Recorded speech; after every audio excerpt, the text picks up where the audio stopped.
Several potential causes exist for the described situation. Firstly, insulation damage in the underground feeder or UF cable could be allowing current to flow between the underground power company, or POCO, laterals and the UF cable. This would result in a short circuit that could trip both the main and branch circuit breakers. Secondly, it is also possible that the main breaker itself is faulty. Siemens main breakers, or any main breakers for that matter, have been known to trip prematurely or fail to trip at all. Thirdly, miscoordination between the main breaker and the branch breaker could cause the main breaker to trip even if the branch breaker is doing its job. This can happen if the main breaker has a lower amperage rating than the branch breaker. Troubleshooting steps should include: firstly, inspect the UF cable. Dig up the trench and inspect the UF cable for any damage or signs of insulation breakdown. Secondly, swap the main breaker. If possible, replace the main breaker with a known good unit of the same amperage. Thirdly, test the branch breaker. Use a circuit breaker analyzer to test the branch breaker and verify its trip curve and response time. Fourthly, monitor the branch circuit.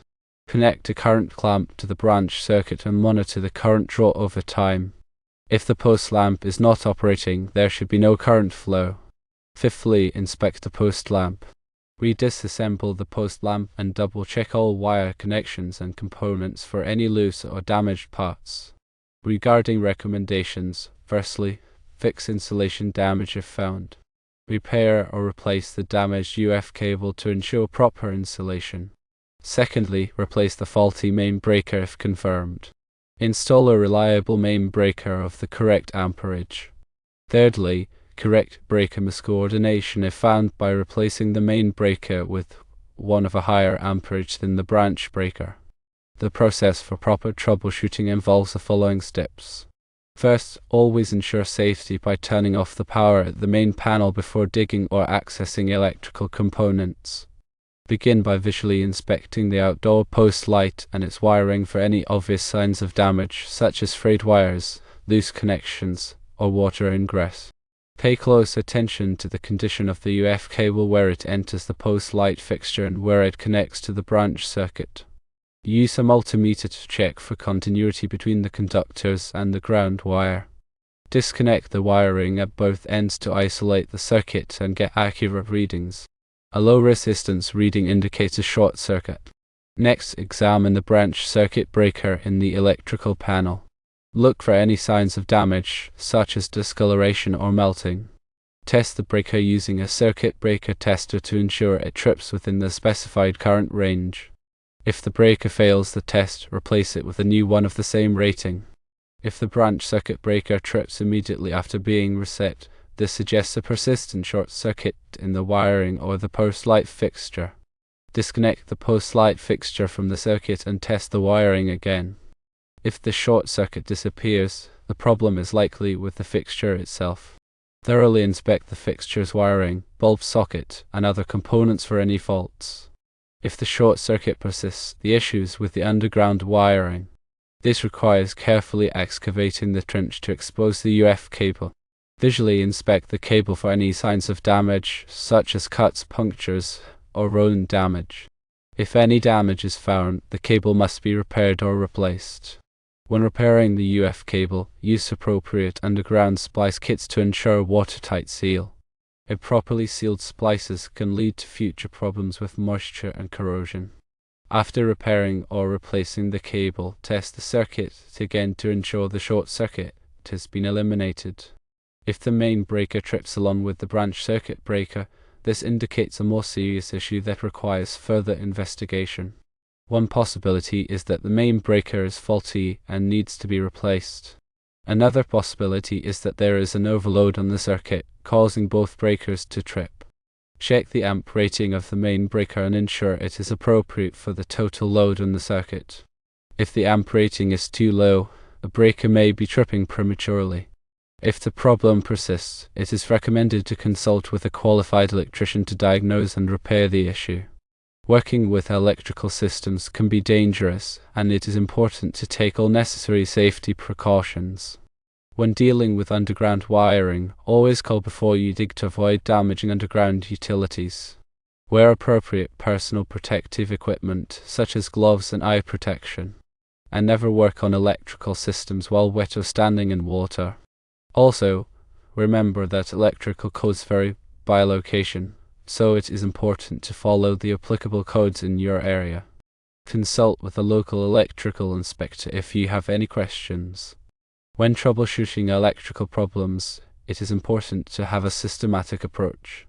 Start with the simplest and most obvious causes, and then work your way to more complex issues. By following a logical process, you can quickly identify and resolve the problem.